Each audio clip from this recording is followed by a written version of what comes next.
Boa noite. Eu gostaria de chamar à mesa a professora Érica Robran Gonçalves, que vai fazer a conferência desta noite. Conferência que se intitula Comunidades na Era das Humanidades Digitais, Formação de Sociedades do Conhecimento e Transhumanismo. Por favor. A professora Érica fez o doutorado e o pós-doutorado em arqueologia, mestrado em antropologia e graduação em história. Ela é uma autêntica uspiana de formação. Ela fez livre docência com o tema Arqueologia e Sociedade. Ela é vice-presidente da União Internacional de Ciências Pré- e Proto-Históricas. Ela é pesquisadora do Instituto Terra e Memória e professora do programa de pós-graduação do Centro de Geociências da Universidade de Coimbra, professora também do programa de pós-graduação do IPT de Mação, em Portugal, pesquisadora convidada do Instituto de Arqueologia Alemã, presidente do Instituto Documento, e este é o grande cartão de visita dela, se é que eu posso me atrever a dizer isso. Eu acho que faz um grande trabalho no Instituto Documento.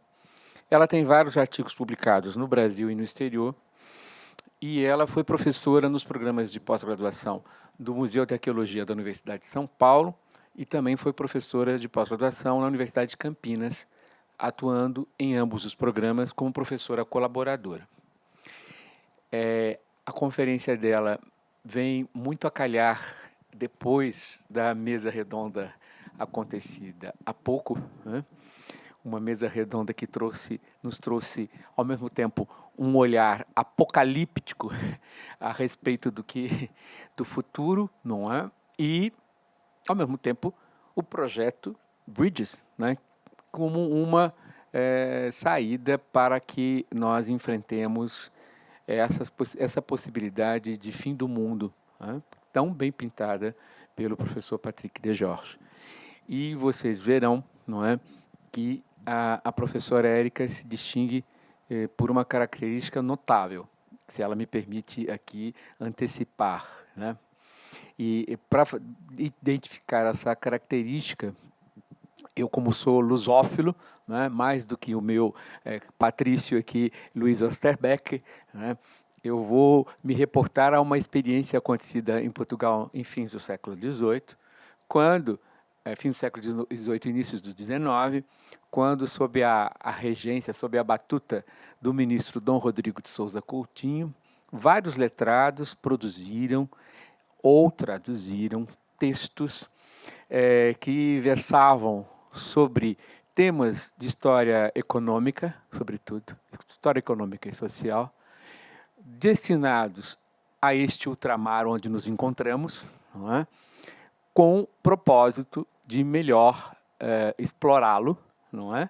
E se apropriando e desenvolvendo atividades que envolviam relações com a fauna, com a flora e com o mundo mineral, né? E por que eu estou me reportando a isso, né? Esse trabalho se deu muitas vezes nos gabinetes de Lisboa ou com traduções no ultramar, feitas no ultramar, mas de qualquer forma em gabinetes de letrados, sem o contato direto com aqueles destinatários, né? Sem um diálogo com as tradições e os saberes destes destinatários, que eram os agentes econômicos deste Brasil, né? E eu acho que a palestra da Érica, ela vai nos permitir encontrar uma chave para superar este olhar, que é um olhar hierárquico, não é? E um olhar que desconsidera saberes e tradições daqueles sujeitos, né, para os quais o planeta está aí para ser vivido, né? Então, eu agradeço muitíssimo a Érica por ter aceito esse nosso convite, né? E eu tenho certeza que todos aqui irão apreciar muito ouvi-la nesta noite. Muito obrigado, Érica. Bom, Luiz, depois de tudo que você falou, espero atender as expectativas dessa biografia. Muito obrigada. Eu agradeço aos organizadores, e especialmente ao caro professor, doutor, amigo e colega Luiz Vilauta, pelo convite. Eu acho que ele já aprendeu, se me convida a falar 15 minutos, eu falo 1 hora, então ele já resolveu me convidar para falar 1 hora, assim não há tanto risco de acabar com todo o cronograma. Muito obrigada, Luiz. E vamos, então, à nossa palestra, cujo título já é instigador, né? Eu tinha certeza de que, colocando esse título e vendo a programação que existiria aqui nesse evento, nós teríamos bastante elementos para discutir sobre a questão das humanidades digitais e sobre aspectos do pós-humanismo e do transhumanismo. Vamos ver se eu acerto aqui. Aham. Bom, para sintetizar os temas que nós vamos estar desenvolvendo, eu coloquei 4 grandes chaves. Nós vamos falar sobre o que seria o design de um projeto com o olhar das comunidades. A organização e a necessidade de uma gestão adaptativa para o desenvolvimento destes projetos. Humanidades digitais e formação de sociedades do conhecimento. E, por último, eu vou apresentar brevemente, especialmente um dos projetos que estão em andamento hoje e os resultados, para que a gente possa ver um pouco da aplicação desses conceitos que eu estou me referindo. Em primeiro lugar, nós estamos trabalhando dentro dos conceitos que nós desenvolvemos aqui ao longo desses 2 dias, e particularmente na última mesa, onde foram justamente colocados os 17 Objetivos de Desenvolvimento Sustentável da Unesco,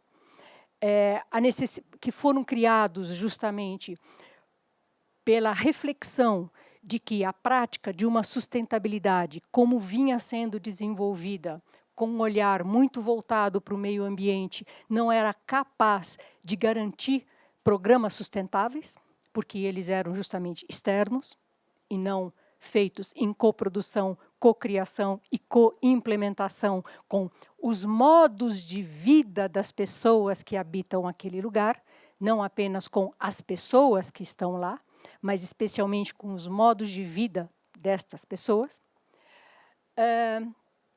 e que justamente levou à necessidade que a ONU, que implementou os 17 desafios de desenvolvimento sustentável, e a Unesco justamente buscou desenvolver uma metodologia, como foi conversado hoje, que conseguisse chegar a resultados nestes problemas, né? Os próprios problemas são definidos como wicked problems, ou, em uma tradução livre, problemas perversos, justamente porque eles não conseguem ser abordados através de uma ou algumas disciplinas. Eles necessitam de uma abordagem holística e transdisciplinar. Então, o design de um projeto que nós estaremos conversando agora parte dessas bases. Parte justamente dos Objetivos de Desenvolvimento Sustentável, partem da ciência da sustentabilidade, partem de uma metodologia estabelecida e partem de 30 anos de pesquisa que nós vimos desenvolvendo no Instituto Documento,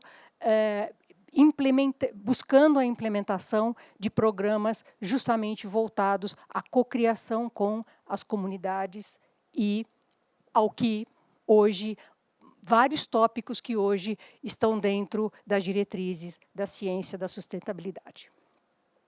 Alguns fatores críticos de sucesso, que, na verdade, eu iria colocar na minha fala do final da apresentação, da última apresentação, eu destaquei alguns elementos que me parecem extremamente importantes para o design deste projeto.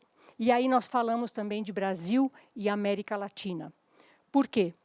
Porque neste nosso país, e em todos os países que compreendem a América Latina, nós vemos uma série de movimentos sociais que ocorreram e que, inclusive, buscaram na academia ou trouxeram desafios para a academia, de maneira que a academia pudesse responder a essas demandas da sociedade. Isso se dá muito, por exemplo, na questão ambiental, de estudos de impacto ambiental, licenciamento ambiental, participação das comunidades em processos ligados à implantação de obras. Então, houve uma manifestação da sociedade como um todo, em vários momentos, para além da academia, e que justamente demandou que a academia buscasse ferramentas, buscasse metodologias para poder atender, entender, inicialmente, e, em segundo lugar, estar trabalhando junto com essas comunidades na busca de soluções. A questão da formação de equipes transdisciplinares é um desses elementos. A equipe transdisciplinar, ela não é nem inter, nem multidisciplinar, né? São conceitos completamente diferentes. E no que ela se caracteriza? O transdisciplinar, ele se caracteriza porque ele pressupõe a participação nas equipes de pesquisa de pessoas da comunidade. Então, isto é um pré-requisito para que se possa desenvolver a ciência da sustentabilidade. Por quê? Porque a ciência da sustentabilidade, ela inverte a porta de entrada da formação de um projeto de pesquisa. Neste caso, a porta de entrada é uma demanda da comunidade. Algum problema que a comunidade apresente, algum desafio que a comunidade esteja passando, e é esta a porta de entrada para o desenho, para a estruturação de um projeto de pesquisa. Nesse cenário, e isso foi discutido muito nas reuniões que nós tivemos na Unesco, essa participação de pessoas da comunidade como membros integrantes da equipe de pesquisa pressupõe que eles tenham status de cientistas cidadãos. E não de pessoas informantes, por exemplo, e não de pessoas que vão eventualmente participar em alguns momentos da pesquisa. Nós estamos falando em considerar essas pessoas na qualidade de cientistas cidadãos. E a integração deles deve ser feita, obviamente, para que esse projeto esteja aderente à sua proposta, em todos os passos do projeto, desde a elaboração do projeto em si, dos seus objetivos, da sua metodologia, do seu cronograma, e assim por diante. A coprodução, portanto, todos os resultados da pesquisa, eles não são de autoria de alguém, como dizem as comunidades indígenas. Vocês vêm aqui para colocar letrinhas na frente dos seus nomes, MS, DR, né? Então, a gente não quer que vocês venham aqui para colocar letrinhas na frente do seu nome. Se nós estamos trabalhando em coprodução, todos são autores deste conhecimento gerado. E com implementação. A força motriz, como eu falei, ela parte de demandas da comunidade. Por quê? Porque ela visa o desenvolvimento de projetos que levem à sustentabilidade. E são estas demandas... Opa! Voltei. Aê! Essas demandas da comunidade que vão fazer com que os cientistas acadêmicos estabeleçam quais são as áreas de conhecimento que necessitam ser envolvidas para atender aquele desafio da sociedade. Então, vocês veem que a porta de entrada é completamente diferente, né? Não é algum tema de investigação levado pelo interesse do pesquisador ou por algum outro motivo, dos quais a gente está bem acostumado na academia. A porta de entrada é uma demanda da comunidade. O foco, por isso, está em aprendizagem e educação e, obviamente, na formação de estruturas de governança, de maneira a atender uma série de requisitos, especialmente éticos, a serem seguidos nesses projetos.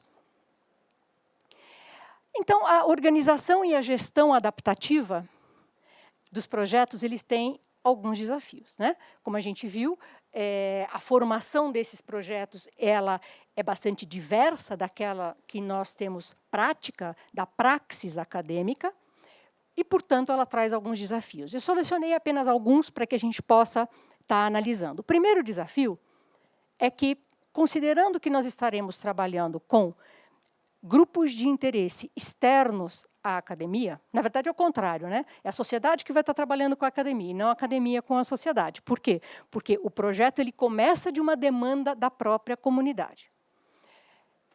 É fundamental que a gente trabalhe em rede, porque a produção desse conhecimento vai ocorrer, em grande parte, do contato, da interação, da interlocução entre os diferentes saberes envolvidos. Os saberes científico-acadêmicos, se assim nós podemos chamá-los, e os saberes tradicionais. Isso nós fazemos sempre dentro de um princípio de e-science. O que significa dizer? Bom, nós vamos colocar ferramentas de multimídia, é muito bonitinho, né? Vários balõezinhos, luzes aparecendo. Não, as ferramentas elas são estabelecidas, elas são definidas por critérios científicos, sociais e culturais estabelecidos dentro dos desafios propostos por aquele projeto. Portanto, todas as mídias tecnológicas utilizadas, elas são analisadas como para atendimento de uma demanda estabelecida por um projeto científico.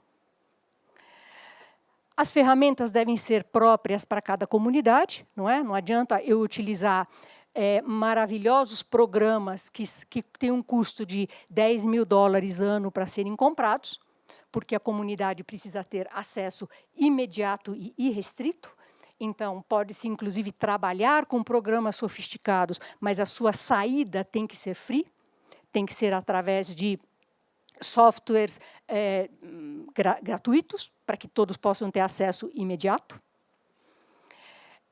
Esse trabalho em rede pressupõe múltiplas linguagens, porque nós temos múltiplos stakeholders envolvidos. Portanto, uma mesma informação, ela tem uma linguagem para a academia, essa mesma informação tem uma linguagem para as comunidades, e, às vezes, diferentes linguagens para diferentes comunidades que estão nesta rede de trabalho, e outros stakeholders, porque a comunidade ela traz stakeholders públicos, outros que além da academia, ela traz stakeholders jurídicos, muitas vezes as comunidades elas estão junto com órgãos como o Ministério Público, por exemplo, no desenvolvimento de seus desafios, isso é muito comum.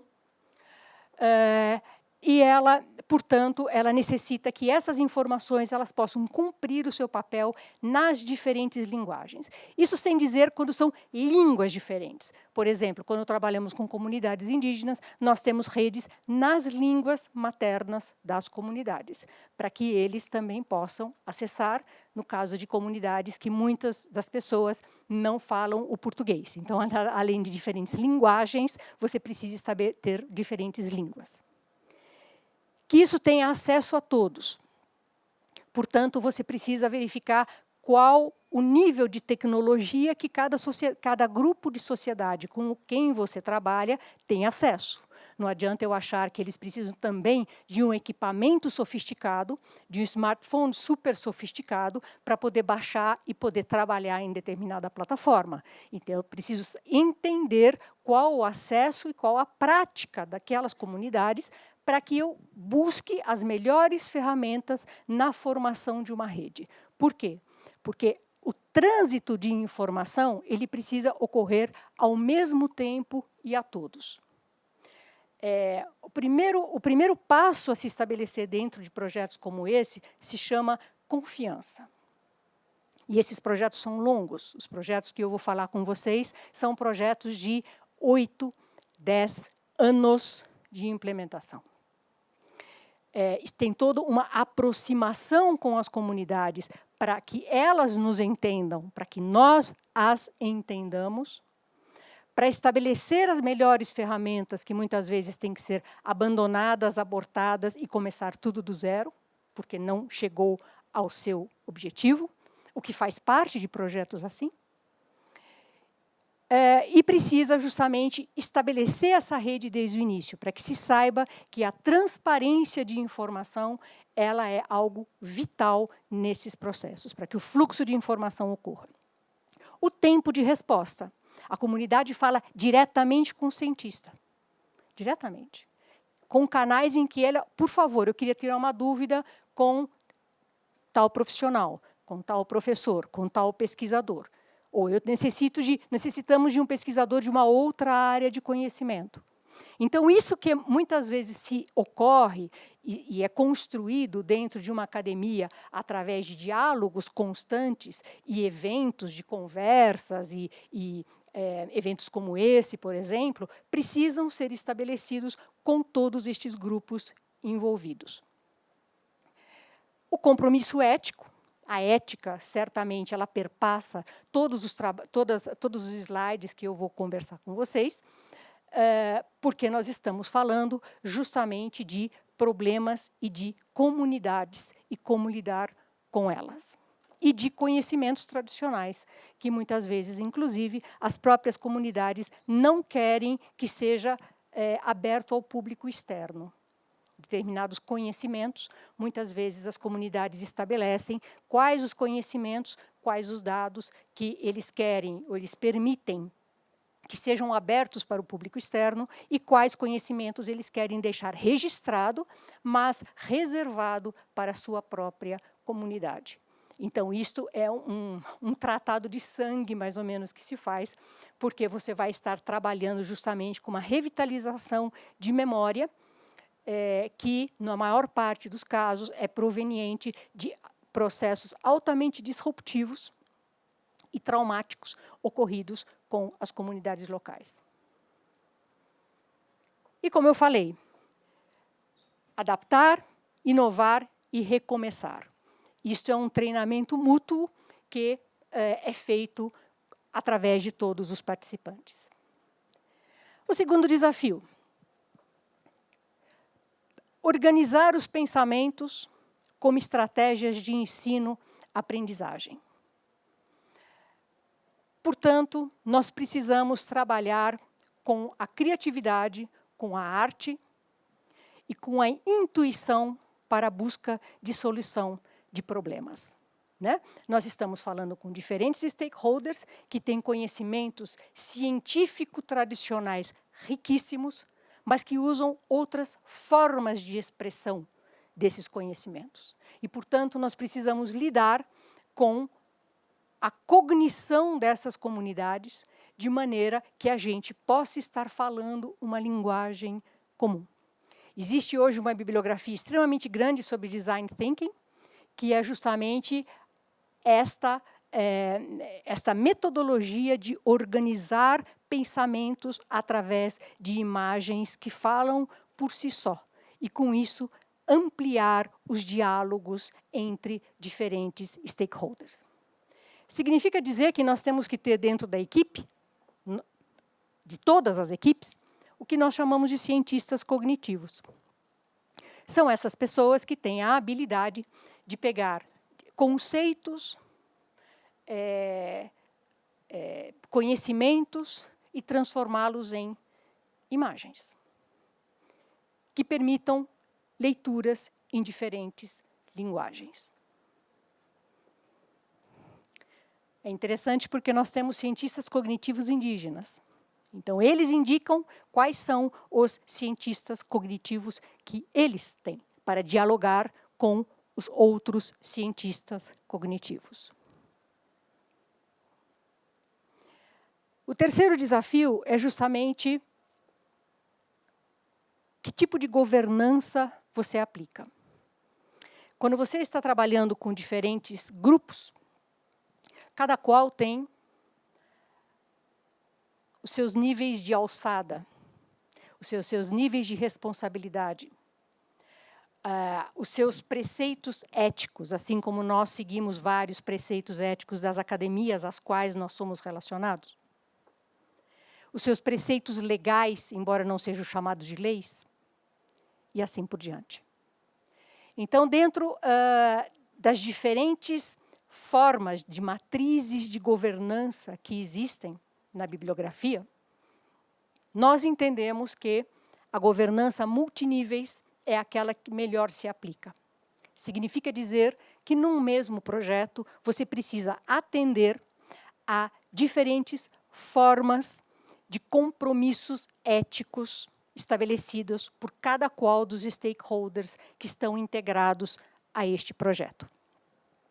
Aqui, de uma maneira geral, você tem, por exemplo, no caso de nós estarmos desenvolvendo trabalhos, como é a minha especialidade, voltada a patrimônio cultural, e dentro dele também o patrimônio arqueológico, mas o patrimônio arqueológico como um dos elementos do grande guarda-chuva definido pela própria Unesco como patrimônio histórico-cultural, onde você tem aquilo que é estabelecido pelos poderes públicos, como sendo os instrumentos de governança, de controle e de padrão de qualidade para o tratamento do patrimônio cultural, histórico e arqueológico e artístico brasileiro. Então, você tem os diferentes órgãos, desde o IPHAN, a própria FUNAI, Ministério Público Federal, as cartas e as diretrizes internacionais das quais o Brasil é signatário, e as leis de regulamentação de profissão. Depois você tem a governança do projeto, que é a governança estabelecida pela, no caso aqui, é a governança estabelecida pelo Instituto Documento, quais são as ferramentas de governança e as diretrizes que nós trabalhamos, e a governança estabelecida pela comunidade. Vou dar um exemplo bastante rápido para vocês. Em termos de arqueologia, para você fazer um projeto, você precisa daquela tal da portaria de pesquisa, né? O patrimônio arqueológico é um bem da União, ele não é do arqueólogo, não é da comunidade, não é do museu onde ele está depositado, o patrimônio arqueológico é um bem da União.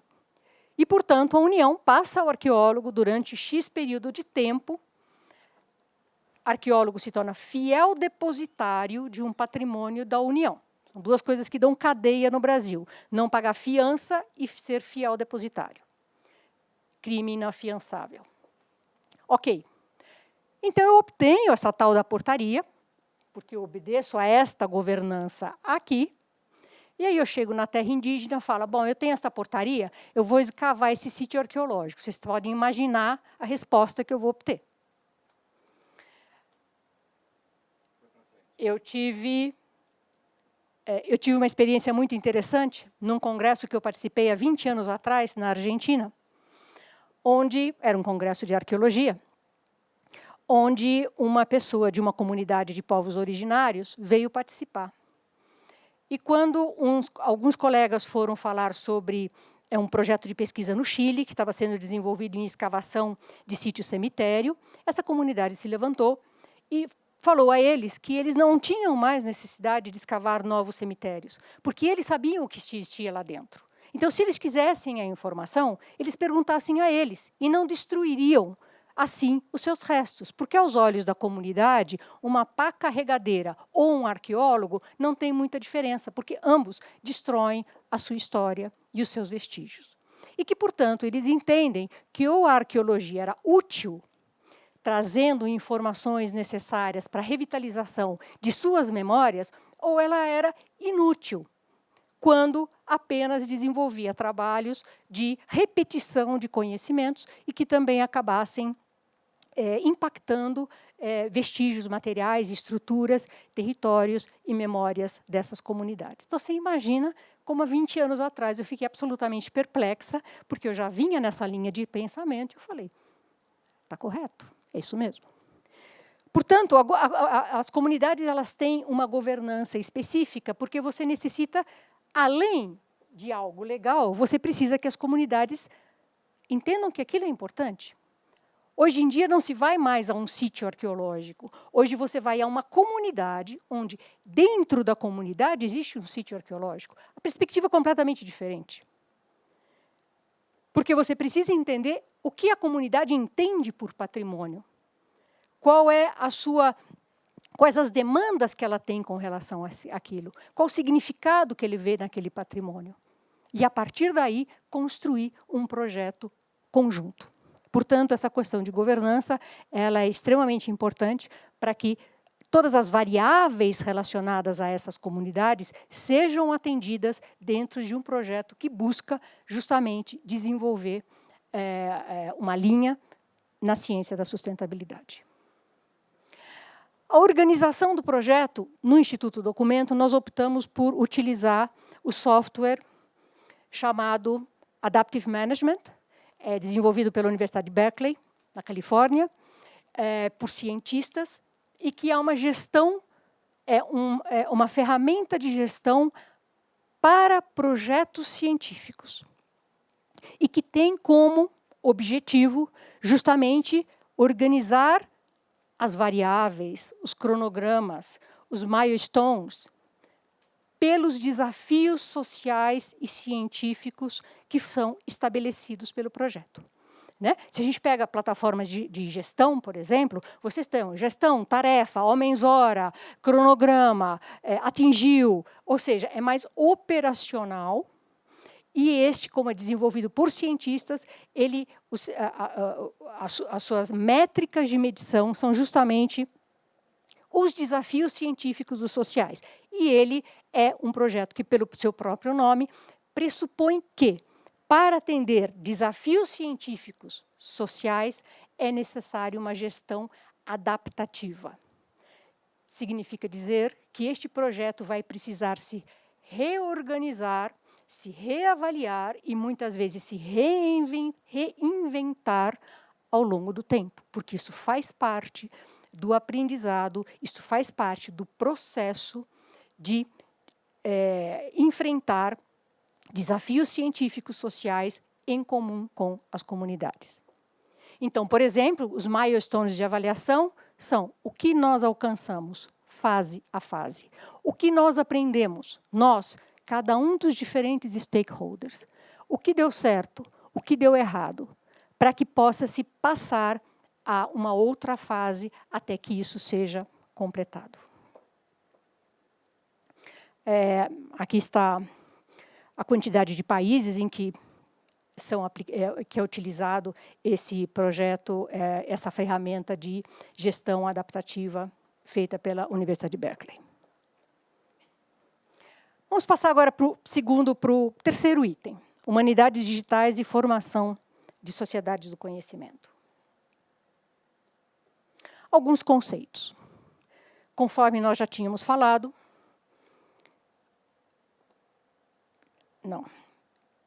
a transdisciplinaridade para as humanidades digitais é um fator crítico, porque a prática das humanidades digitais, ela nasce pelo diálogo e pela convergência de propósitos entre as partes envolvidas, com o uso de ferramentas mediadoras de informação capazes de lidar com grande volume de dados.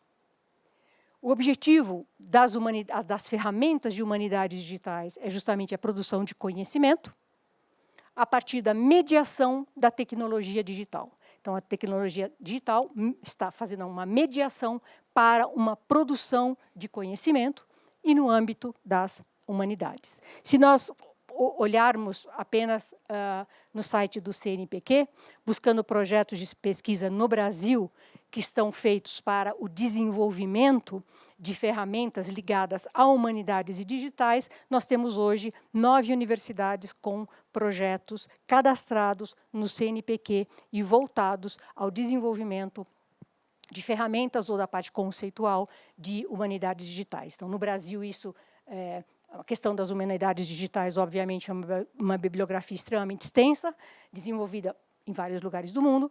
E no Brasil nós temos também uma série de bibliografias e projetos de pesquisa em desenvolvimento. Alguns conceitos e algumas reflexões.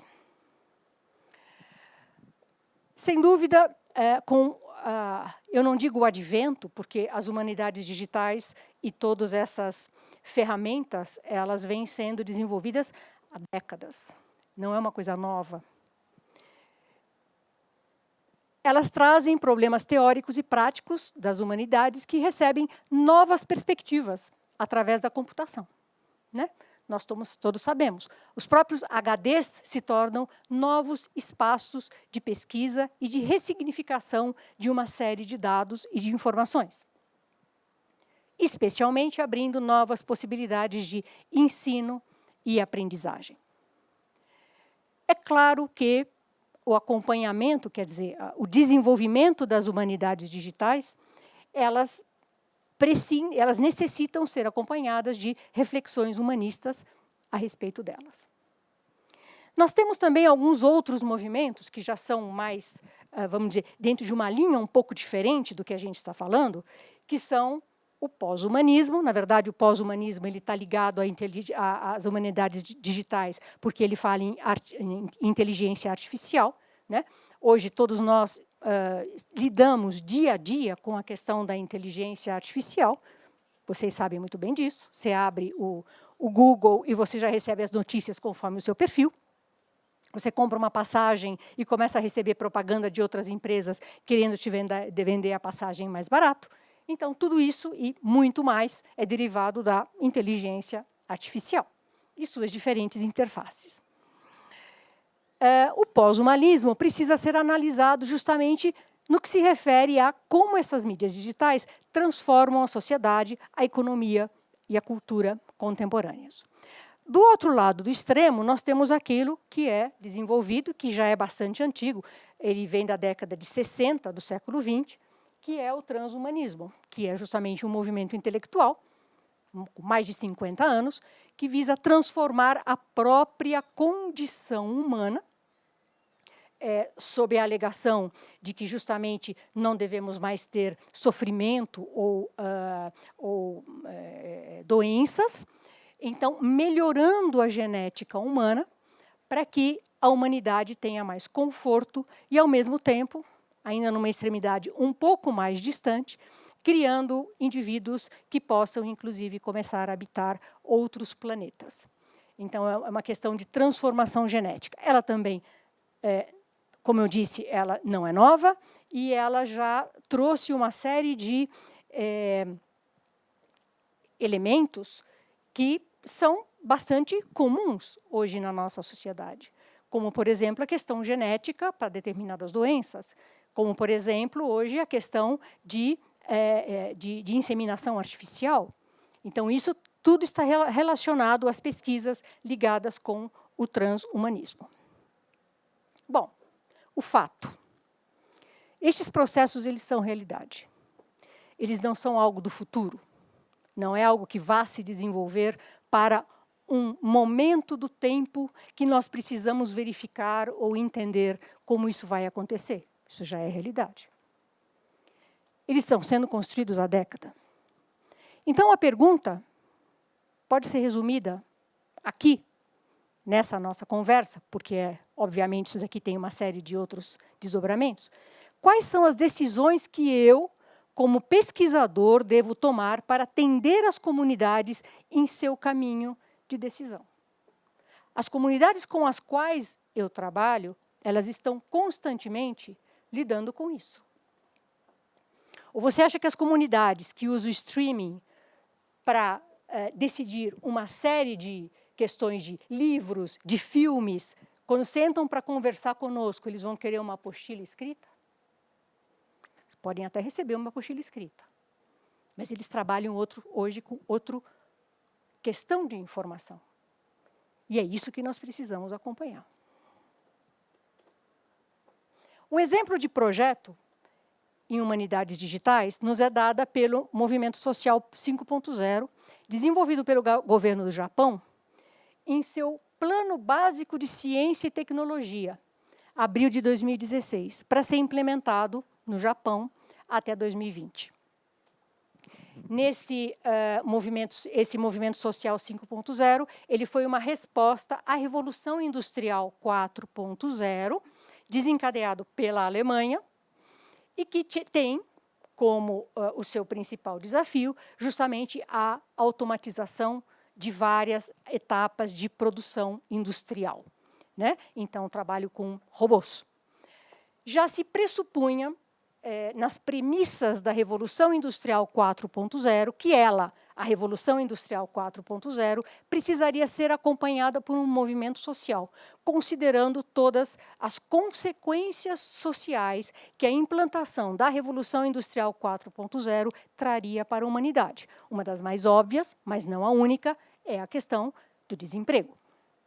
Portanto, seria necessário ser acompanhada por propostas e políticas ligadas ao reposicionamento da sociedade dentro de uma outra realidade. Dentro disso, o Japão justamente desenvolveu esse conceito, esse movimento social 5.0, que está no seu plano básico de ciência e tecnologia desde 2016.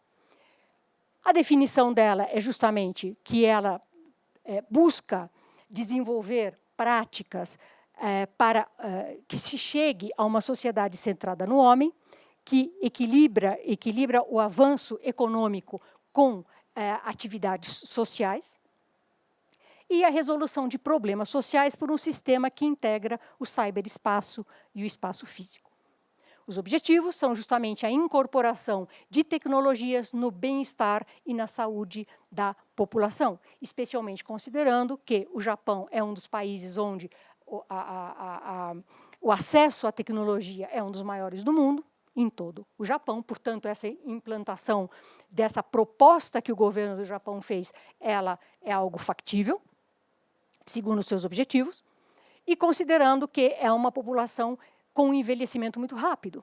E um dos grandes problemas que eles têm é justamente atender essas pessoas doentes e que se tornam cada vez mais velhas, para não necessitar de deslocamentos e facilitando, portanto, através da tecnologia, o atendimento a esse envelhecimento de população.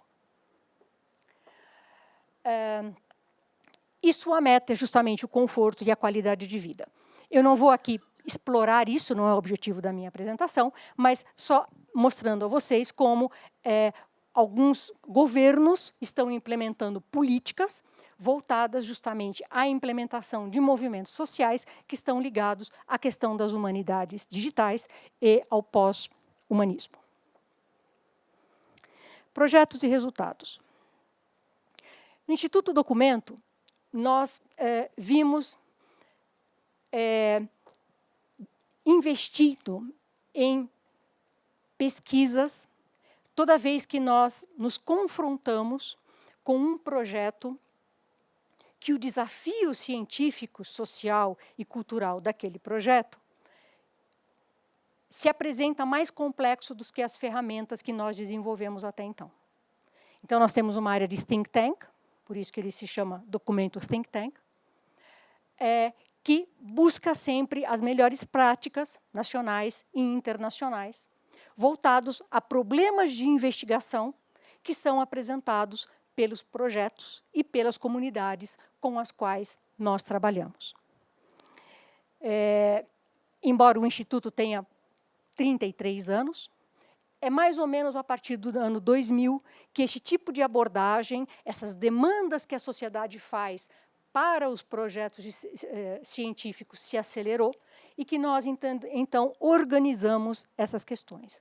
Então, em vários projetos, quais foram os desafios científicos que cada projeto apresentou em uma linha do tempo e como eles foram, a partir do momento em que se busca justamente ferramentas, conceitos, teorias, métodos capazes de serem implementados e atender aquelas demandas, que eles sejam aplicados naquele projeto específico e, a partir daí, em todos os outros projetos que virem a ser efetuados pela empresa.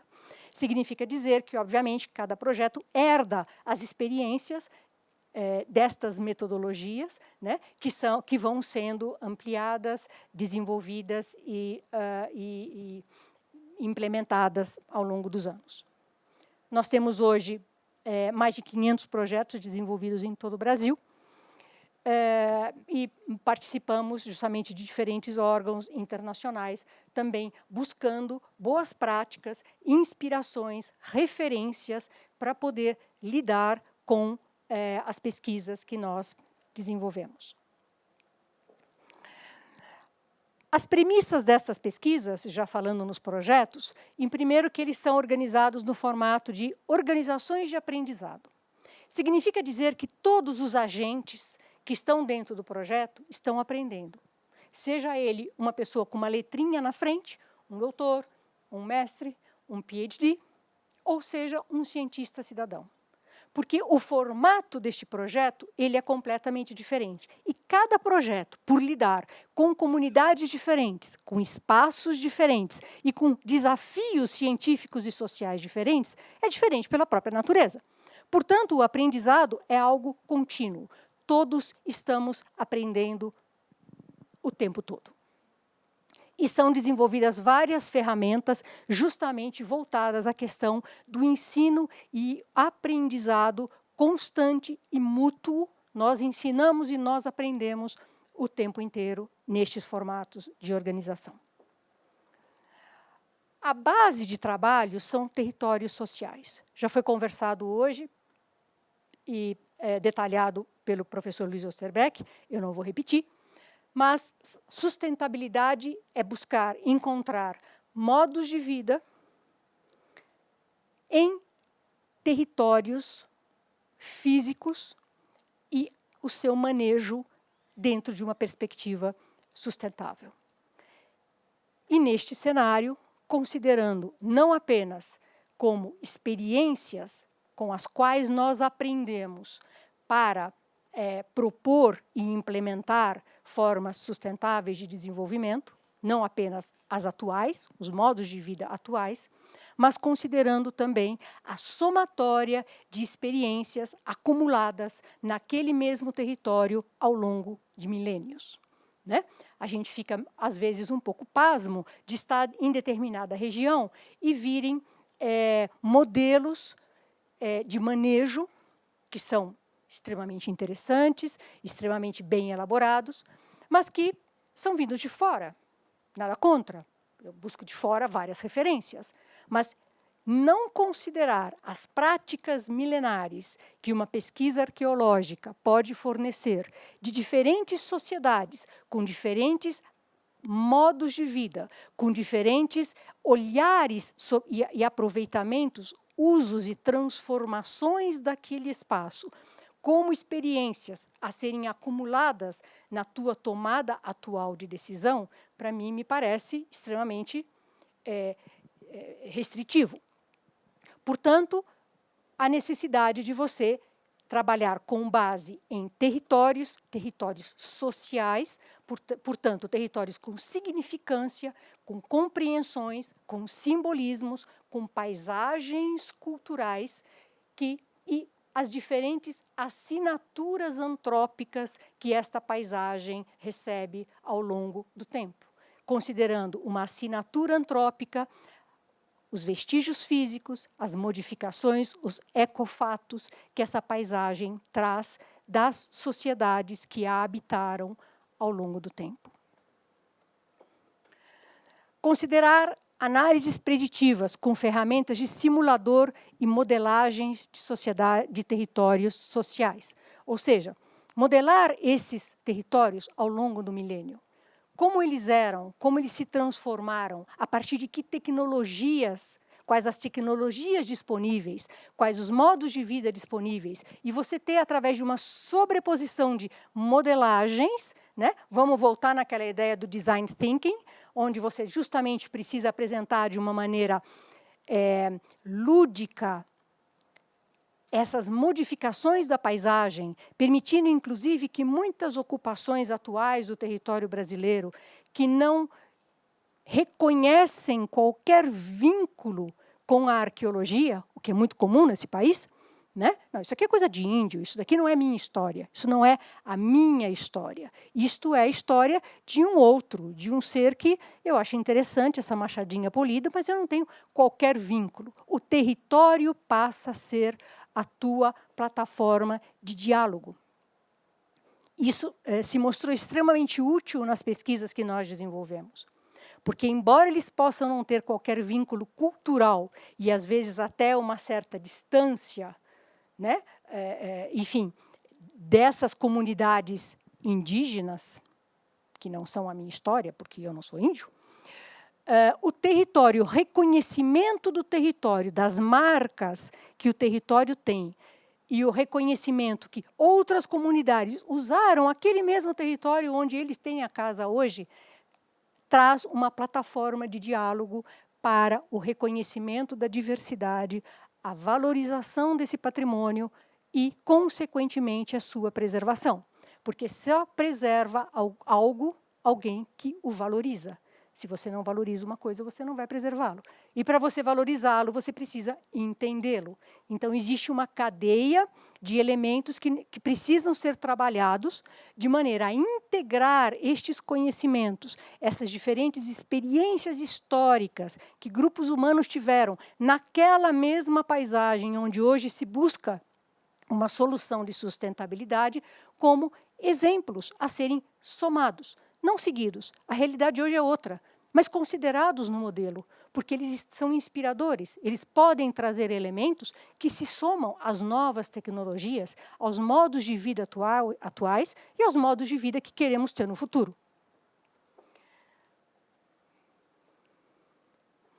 E, obviamente, a premissa do trabalho colaborativo, né, que se dá não apenas em atividades presenciais, ou seja, em eventos regulares que são estabelecidos e desenvolvidos com todos os stakeholders presentes, mas também em atividades responsivas, ou seja, atividades que são desenvolvidas através do uso de ferramentas de mídias sociais, videoconferências e várias outras possibilidades que são utilizadas de maneira a não depender que o projeto só ande quando a gente se encontra, porque senão ele não vai andar, né? Ele precisa ter uma ferramenta de interação, de diálogo e de evolução dos conhecimentos.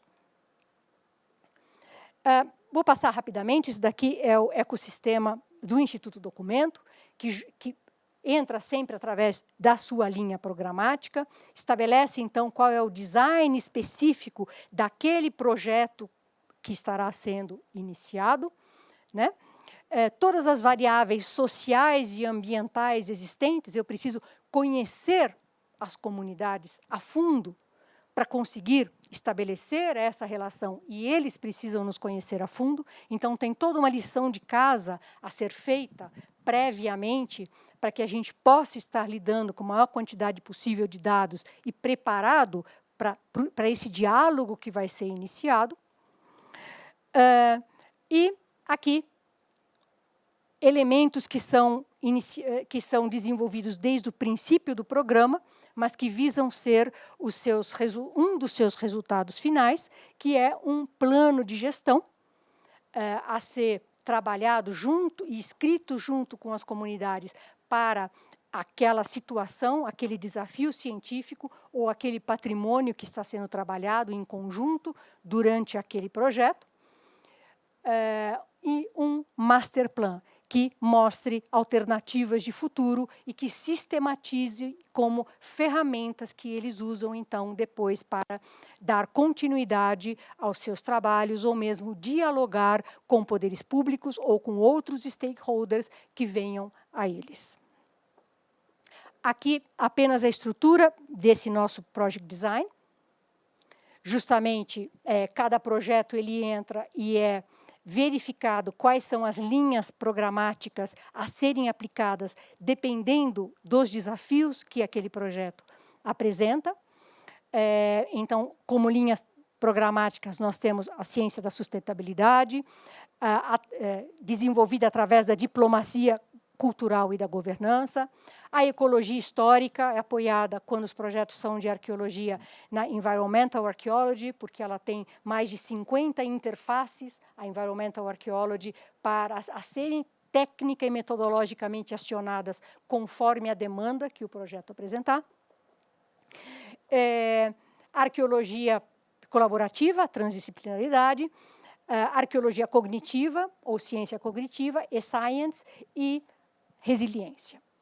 As matrizes de decisão, quer dizer, quando um desafio entra, eu vejo de que maneira nós trabalharemos junto com as comunidades e as propostas que nós levaremos, quais são as matrizes de decisão, os índices de qualidade e os índices de governança que serão aplicados àquele projeto, os desafios científicos que esse projeto tem.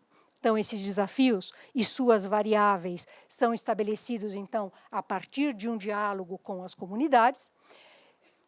É a integração com outros programas ambientais e sociais que estejam em desenvolvimento pelos poderes públicos, por outros projetos de pesquisa, por outras universidades, que podem também ter sinergia com esse projeto e trazer conhecimentos dentro desta organização.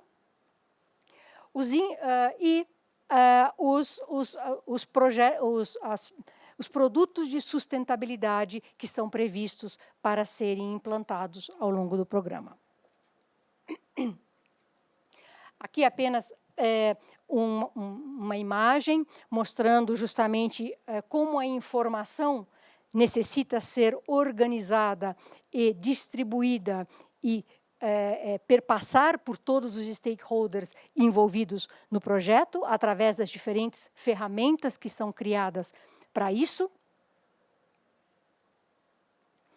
Aqui, uma ferramenta específica que nós desenvolvemos para o projeto que nós estaremos mostrando aqui para vocês. Eu tive a felicidade de participar do primeiro evento organizado aqui, há 2 anos atrás, e naquela ocasião eu já trouxe os resultados então disponíveis para vários projetos que nós estávamos desenvolvendo. Então, eu não vou repeti-los, embora, obviamente, eles caminharam bastante nesses 2 anos, eu selecionei apenas um para que a gente possa estar mostrando. Isso daqui é uma plataforma que foi desenvolvida com as comunidades indígenas, divisa com Roraima e Bolívia. São as comunidades Arara do Rio Branco e Cinta Larga. Nós vimos desenvolvendo com eles há 5 anos um projeto que busca, o desafio que eles colocaram é que aquela região, como todos nós sabemos, e muitas outras regiões da Amazônia, estão sendo foco de vários projetos desenvolvimentistas, sejam aqueles que estão sendo implantados agora ou aqueles em planejamento. Essa comunidade, como todas as outras comunidades indígenas brasileiras, dentro da política nacional implementada pelo governo brasileiro, elas foram removidas dos seus territórios tradicionais e relocadas para as atuais terras indígenas. Algumas vezes essas terras indígenas, em parte, estão localizadas no que eram os antigos territórios tradicionais, outras vezes estão completamente fora desses territórios. Então, mesmo hoje, habitando terras que não eram as suas terras tradicionais, eles ainda detêm, muitas vezes, uma memória viva do seu território tradicional. Em muitos lugares da Amazônia, essa levada de comunidades para as terras indígenas, esse deslocamento das comunidades para as terras indígenas, ocorreu há cerca de 40, 50 anos atrás. Portanto, as pessoas que têm hoje 60, 70, que são caciques, lideranças, anciões, eles se lembram do território tradicional, porque era onde eles habitavam, e lembram também de histórias contadas ainda frescas pelos seus próprios pais e avós. Portanto, nós lidamos com memórias ainda bastante vivas, e eles queriam poder registrar esses seus territórios tradicionais, de maneira que, quando eles verificassem a entrada de obras desenvolvimentistas, eles pudessem ter uma ferramenta preditiva, uma ferramenta já nas mãos, para avaliar se haveria algum dano a algum item mais significativo dos seus territórios tradicionais. Né? Nós sabemos que nas últimas décadas houveram vários lugares sagrados, cemitérios, saíram em mídias muitas vezes, que foram danificados pelas obras. Então, hoje as comunidades indígenas, elas já querem ter um instrumento em mãos que possa ser ampliado constantemente, mas que signifique uma ferramenta para a tomada de decisão, para eles poderem avaliar essas obras ou o desenvolvimento das próprias cidades e se posicionar com relação a isso. Essas comunidades, nós inicialmente começamos o trabalho com elas e dentro da política de transparência absoluta de informações. A cada conhecimento produzido, ou a cada dado gerado, a cada entrevista concedida, a cada mapa de memória desenhado, todo o material era just in time, instantaneamente, passado para as comunidades. Então, nada ficava fisicamente conosco, tudo era escaneado, tudo era, enfim, colocado em nuvem, para que a comunidade tivesse acesso imediato. Então, ele não sai de um evento, de uma oficina cultural, por exemplo, dizendo, olha, eu fiz. Ele vai na aldeia e fala, está aqui. E explica, e mostra, e reflete sobre aquilo, e são ferramentas que ele trabalha sobre aquilo. Então, não é que ele tem algo estanque, ele recebe algo, vamos dizer, fechado, mas ele é treinado para desenvolver aquele mapeamento, porque ele vai conversar com outras pessoas, ele vai ter o tempo de maturação de trazer memórias mais antigas e, com isso, poder ampliar os estudos e ampliar os registros que são para eles mesmos. Como é que nós estamos de tempo? Então, eu tenho mais 15 minutos. 5. 10. Vamos chegar no meio termo. Bom, então aqui estão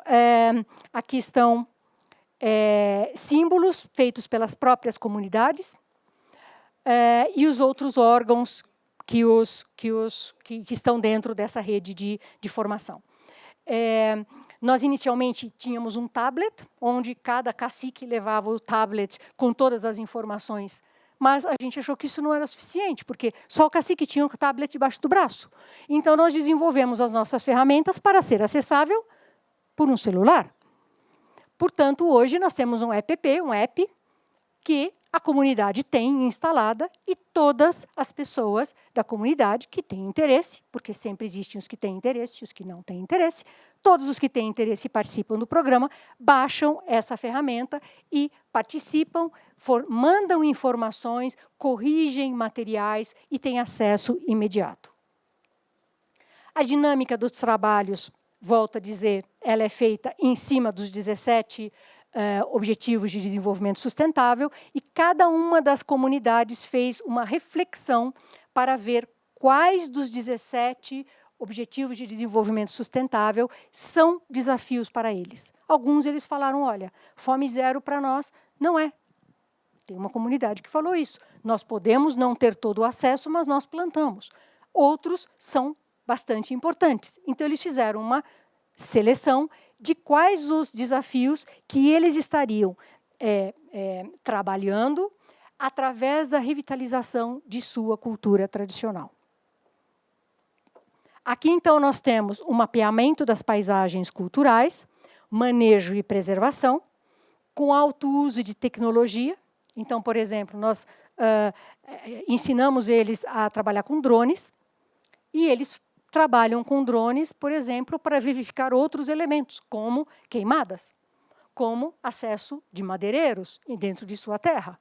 Então, o uso de tecnologias para outros elementos que trazem sustentabilidade às suas terras.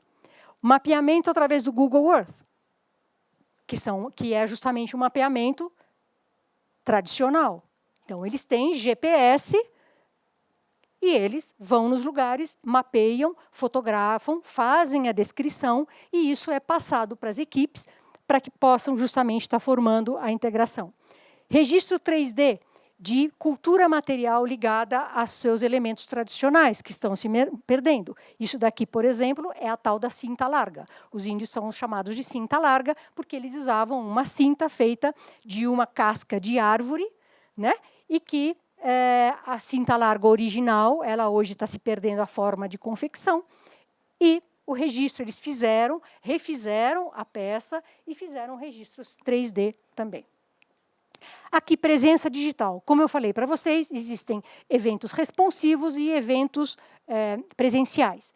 Então, existem em qualquer lugar do mundo que a gente possa estar, a equipe está conversando com as comunidades e dialogando através de inúmeros momentos. Então, o cientista, ele conversa com a comunidade a cada passo. Essas videoconferências podem ser chamadas pelas comunidades, podem ser chamadas pelos cientistas acadêmicos ou por qualquer outro stakeholder. Considerando o tempo, e eu acho que a internet aqui não é muito boa, nós temos uma série de ferramentas. As ferramentas que nós chamamos de infovias arqueológicas, mas que, na verdade, elas são este grande mapeamento de territórios tradicionais. E eles não são apenas mapas, como eu digo. O mapa não é o território. O mapa é algo físico. O território é uma percepção. Portanto, é um grande desafio que nós, inclusive, estamos com um projeto para desenvolver no Instituto, no ITM, Terra e Memória, em Portugal, que é justamente desenvolver modelagens de percepções de território. Como dizem as comunidades indígenas, vai mostrar o nosso sonho, porque eu vejo isto em sonho, e agora eu vou ver isso espacializado. Mas isso é um grande desafio tecnológico também. Nós utilizamos ferramentas de storyteller, que são justamente narrativas para que as comunidades, em vez de ver mapas, eles tenham narrativas que sejam contadas na língua da comunidade, sobre o trabalho que vem sendo desenvolvido, sobre a etapa, sobre a importância, os objetivos que eles têm, para que eles apresentem e utilizem isso, especialmente em sala de aula. Nós temos esses materiais sendo utilizados para diversos produtos pelos professores indígenas, porque eles carecem de um material relacionado às suas tradições. Então, eles usam os depoimentos dos anciões, eles usam filmagens das próprias eventos, enfim, todo o material, banco de fotos, banco de dados, para desenvolver materiais didáticos para a educação indígena, não a educação tradicional, aquela que é dada nas escolas indígenas, que existem dentro das terras indígenas, mas a educação tradicional. A educação, no caso dessas comunidades, ela é fraccionada por setênios, então você tem um setênio onde a criança é exposta a determinados comportamentos, determinados conhecimentos, o próximo setênio, depois a passagem para a vida adulta. Então, você tem os marcos, que não são ensino médio tradicional, mas os marcos, e eles, então, pegam esses materiais para produzir um material para a educação tradicional das suas comunidades. Aqui também outras ferramentas, quando justamente eles sobrepõem obras desenvolvimentistas próximos e que eles têm dúvidas se vão ter sobreposição com seus territórios tradicionais. E aqui, uma ferramenta que é muito recente, que nós desenvolvemos, chamada sala de controle. Nós desenvolvemos algumas pesquisas arqueológicas. Essas pesquisas arqueológicas são desenvolvidas com a presença de representantes das comunidades na qualidade de pesquisadores, porque, além de verificarem a presença de cacos de cerâmica ou de fragmentos líticos no chão, eles reconhecem paisagens culturais, que são tão importantes quanto o vestígio material, fazem parte do patrimônio imaterial das comunidades. E onde nós colocamos o resultado das pesquisas de cada escavação, de cada sondagem feita por dia, alimentado dia a dia. Eles sabem onde os pesquisadores estão, inclusive onde os representantes da própria comunidade estão, quais os resultados que foram obtidos, que tipo de material saiu, com depoimentos, fichas técnicas e tudo relacionado. Isso significa que eles participam da pesquisa, independente de estarem lá ou não, mesmo tendo representantes da comunidade. Eles podem acompanhar os trabalhos dia a dia, ficha a ficha. Essa transparência, a necessidade de plataformas que garantam essa interlocução absolutamente transparentes, nas nossas experiências, são fundamentais para que a confiança e a dinâmica do trabalho ocorra. Recebem também, todo dia, o que nós chamamos de abertura do dia, onde está escrito o que vai ser feito naquele dia, estando-se na área ou não, o que cada membro da pesquisa, da equipe estará desenvolvendo, da nossa parte e da parte deles, e no final do dia ou no final da semana, pró-memórias, o que foi feito, o que foi desenvolvido, que tipo de arquivos ou dados adicionais foram organizados, para que as pessoas tenham isso como um acompanhamento de síntese da evolução dos trabalhos. Tudo isso, já estando nos 2 últimos slides, tudo isso com uma organização, obviamente, de um Big Data na gestão das informações e todas as saídas que esse Big Data tem nas organizações de aprendizado, nas ferramentas de e-science, na geolocalização, que, no caso, foi o desafio específico que essa comunidade colocou, e em arquivos que essas comunidades têm para baixar todos os materiais. Nós estamos tendo também um desafio bastante forte, que nós entendemos que esse database ele precisa ser organizado a partir da visão êmica das comunidades. Ou seja, de nada adianta eu pegar um database e começar a fazer pastinhas, separando por técnica de fazer fogo, técnica de fazer pontas de flecha, rituais de sei lá o quê. Esse database, uma vez que é um database da comunidade, precisa ser organizado através da visão de mundo e de organização de conhecimento da própria comunidade. Portanto, um database êmico. Aqui vocês veem algumas fotos onde a comunidade está trabalhando na formação e quais seriam essa árvore, né, as pastas, a árvore, na verdade, de organização, em português e em tupi-mondé. Então, é um database construído em ambas as línguas. Nós temos também a formação de personagens digitais, ou avatares, que as comunidades fazem, que são os personagens que vão contar a história. Esses não são os avatares indígenas, são de outras comunidades que nós trabalhamos. Eles estão, através do cientista cognitivo deles, desenhando, e eles querem que sejam os elementos da natureza, que são os significados de cada clã. Então, tem o clã, que é a palmeira. Então, ele quer um avatar de palmeira, porque é esse avatar, que é o símbolo do clã, que vai ensinar ao clã as histórias tradicionais. Então, na verdade, são outros elementos que são feitos em cocriação. Aqui, o EAD, o ensino à distância, que nós desenvolvemos. Esse ensino à distância, ele não é um ensino à distância do Instituto Documento, ele é um ensino à distância da comunidade. Então, cada comunidade tem o seu próprio EAD. É o conceito de EAD, mas é justamente a organização de conhecimentos através da noção de meio ambiente cultural, paisagens culturais, os modos de vida da comunidade, o seu território social e gestão desse território. Então, nós desenvolvemos um EAD a partir dos objetivos, das premissas estabelecidos pelas comunidades para serem utilizados.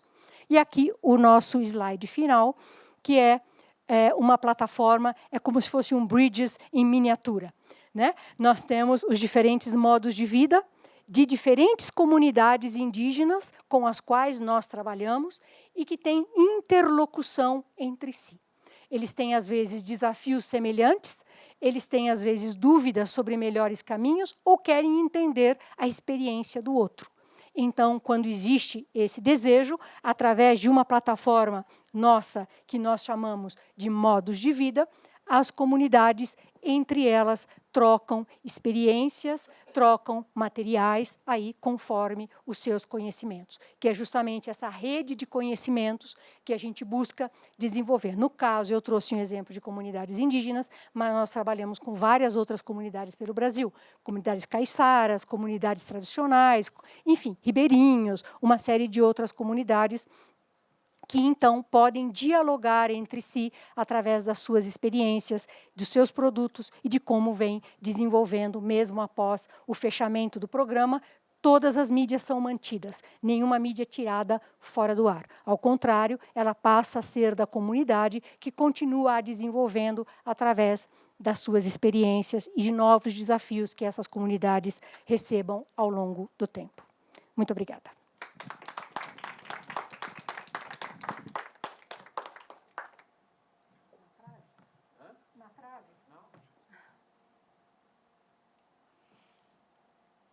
Bom, eu agradeço enormemente a professora Érica por esta instigante conferência que nos oferece, ao mesmo tempo, como eu tinha adiantado, né, experiências que sinalizam um pouco para saídas daquele painel de fim do mundo que o Patrick pintou aqui, não é?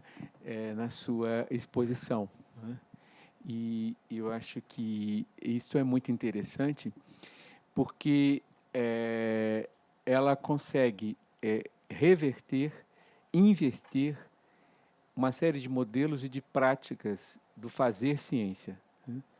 E não vou aqui repetir as palavras, todos os elementos da exposição dela, mas eu acho que algumas coisas precisam ser repetidas, algumas das linhas do trabalho. Não é? O cidadão cientista, eu acho que isso é uma coisa essencial. A perspectiva transdisciplinar e algo que é notável, não é? Que se parta e que se volte que se parta das comunidades e que se volte para elas, por elas. Né?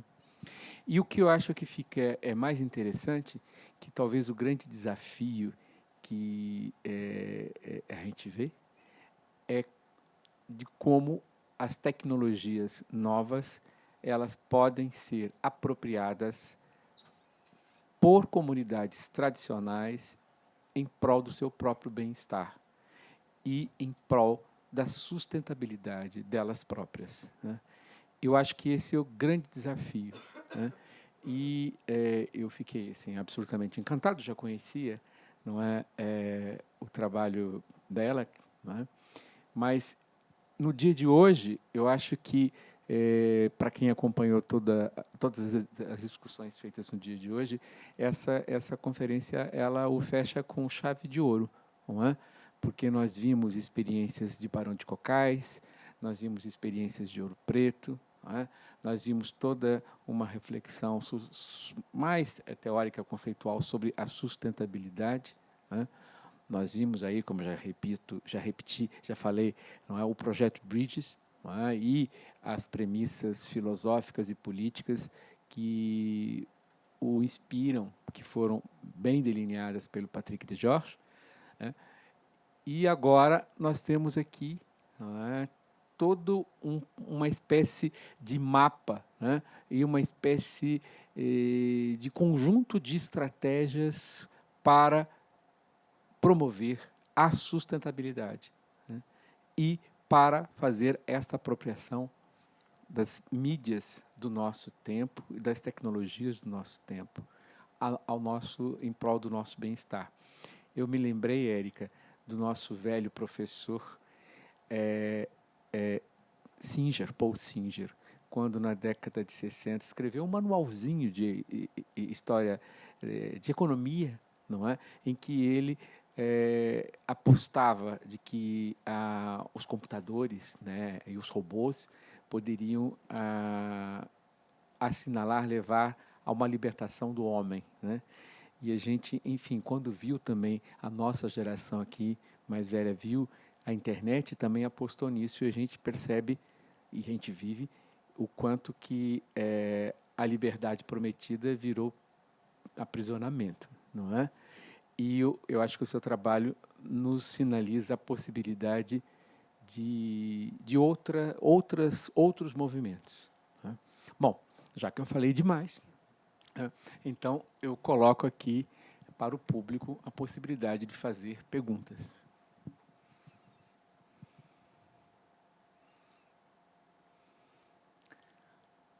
Então eu vou estimular o público, vou fazer uma. Né? Érica, você que desenvolveu tantos projetos e desenvolve tantos projetos, eu lhe pergunto, como você não pode desenvolver isso sozinha, você tem uma equipe, não é? Você tem custo, não é?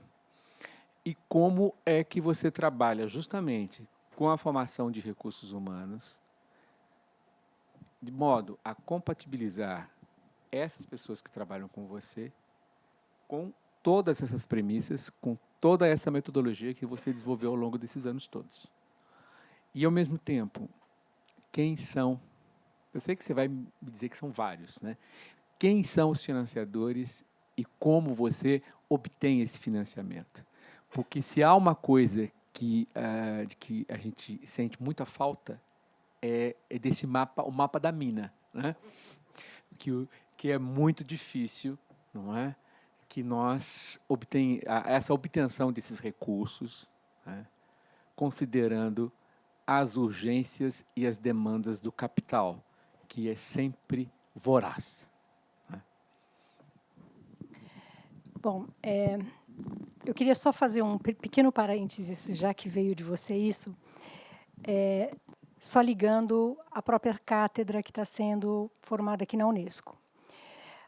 O respeito à pluralidade e a formação de sociedades do conhecimento são um dos objetivos das luzes. Então, nós estamos aqui falando justamente em elementos que trazem uma conceituação filosófica de muito tempo e é o que todos os cientistas almejam. Né? Eu acho que aí é uma questão de não ter apenas as luzes pessoais, e quando eu falo pessoais eu falo em academia, mas de entender que os problemas, nós fazemos parte do problema. E o problema não está apenas sendo descrito por nós como algo que existe fora da academia, existe na sociedade e que eu possa descrevê-lo, possa caracterizá-lo, possa mensurá-lo, mas que eu faço parte desse problema e eu faço parte dessa solução. Porque as comunidades buscam especializações. Eles querem especializações, eles necessitam disso. Então, é um trabalho muito gratificante. Só fazendo essa amarração com as luzes, que eu acho que é uma amarração muito forte. É claro que trabalhos nessa natureza exigem, como eu disse, uma vez que os problemas de investigação eles derivam de demandas da comunidade, e não de recortes ou temas estabelecidos pelos pesquisadores, mas sim, a porta de entrada é a comunidade. E, a partir desse problema, você precisa verificar quais são as áreas de conhecimento necessárias para atender aquilo. Então, você tem, necessariamente, sempre profissionais de diferentes áreas.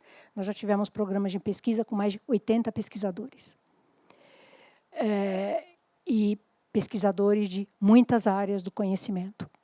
E outras, nós buscamos sempre fazer muitas parcerias, o que eu acho que é algo muito forte e viável na academia. Porque, como na academia você tem os diferentes departamentos, você tem todos os cientistas, né? Eu vejo que a criação de uma área voltada à ciência da sustentabilidade, onde pesquisadores que tenham o perfil, eu sempre digo, em ciência da sustentabilidade, o foco não está na disciplina, mas na interação entre as disciplinas. É onde as disciplinas se juntam e dialogam entre si e podem ampliar e podem trazer soluções através do diálogo e de ferramentas interdisciplinares. E não são todos os cientistas que têm essa característica. Então, é necessário... Por quê? Porque é uma questão de característica. Ponto. Então, é necessário você contar com cientistas que tenham este perfil de trabalhar na borda da sua disciplina, na interseção da sua disciplina, para a busca de soluções nessa periferia de junção de ciências. De haver justamente núcleos voltados a estes profissionais que, então, busquem implementar projetos dessa natureza. Eu sei que você já tem algumas ideias na sua cabeça, né? Mas aqui vocês têm um certo facilitador, porque vocês têm departamentos com todas as áreas de conhecimento e que, justamente, fazendo uma equipe que você possa, entre aspas, acionar as disciplinas conforme o problema ao qual você está exposto. No nosso caso, sendo um instituto e não uma universidade, embora a gente faça muitas parcerias com universidades, com ONGs, que desenvolvem projetos sérios de pesquisa e já têm bancos de dados excepcionais, né? Então, ninguém vai reinventar a roda. Quanto mais você se apoia em coisas já conhecidas e implementadas, mais sustentável é o teu resultado. Se você vai sempre reinventar um jeito novo de fazer, vamos primeiro fazer a lição de casa, ver todo mundo que já trabalhou, quem está trabalhando, quem são os nossos parceiros, estabelecer redes de parcerias. Então, quando eu falo em 50 profissionais, não são todos do Instituto Documento, são profissionais dos mais variados lugares que atuam, então, em compromisso para desenvolver esse trabalho. Fontes de financiamento. Fontes de financiamento são as mais diversas.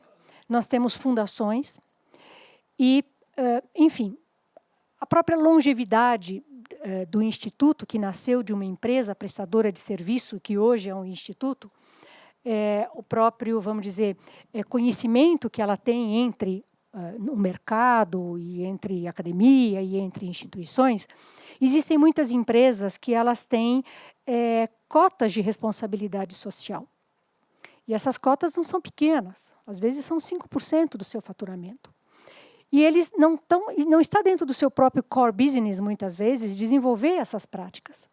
Mas eles, inclusive, porque os 17 Objetivos de Desenvolvimento Sustentável são hoje considerados os itens de métrica utilizados por financiamentos internacionais para estabelecer taxa de juros. O fator S, que é o fator social, é um dos que mais pesam nesta balança. Por quê? Porque é o fator que mais pode ter imprevistos. Eu posso estar lidando muito bem com uma comunidade e, de repente, ter um dano absurdo que eu não tenho como prever de início, que significa algo de uma quantidade de dinheiro absurda. Então, o fator S, né, que é o fator social, é um dos mais altos fatores de risco medidos pelos financiadores internacionais, por pessoas que vão colocar ou vão abrir capital, empresas brasileiras que vão abrir capital, que querem investimento ou que vão receber um parceiro externo. Esse parceiro ele faz uma avaliação do negócio. E o fator S é um dos grandes fatores.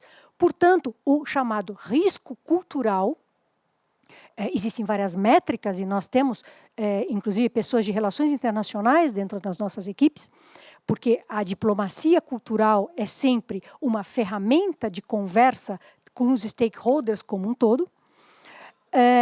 Eles necessitam ter boas relações com as comunidades e mantê-las ao longo do tempo. E eles precisam de empresas especializadas que desenvolvem esses serviços, que fazem esses tipos de trabalho.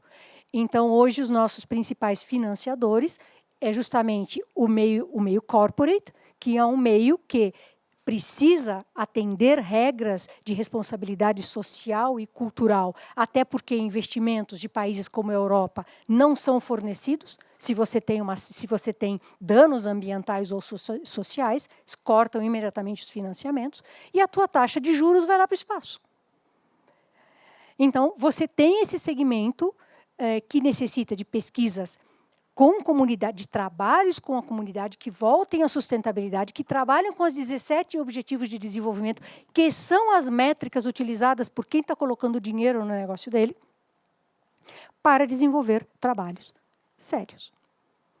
Então, te respondendo, essas são, e não são, obviamente, exclusivas de um lugar como o Instituto Documento, mas que eles fazem também muitas parcerias com universidades, muitas parcerias com fundações, instituições e próprias universidades também. Bom, abro de novo ao público.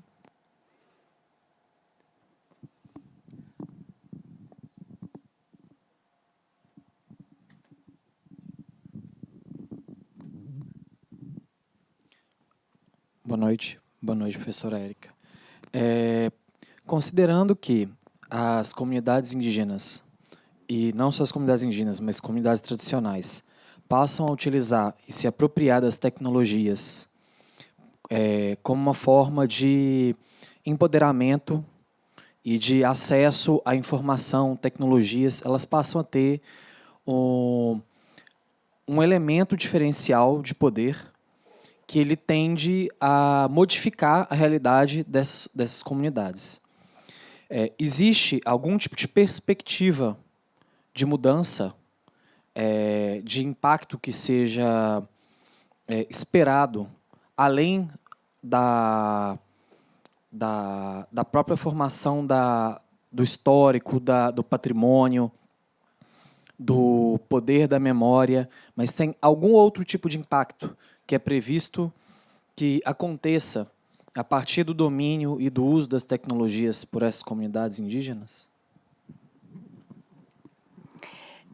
É importante dizer que tem um dado extremamente interessante, que saiu inclusive na Exame, se não me engano, do mês de agosto ou setembro, de que o Brasil ele está completamente fora da métrica mundial de uso de tecnologias.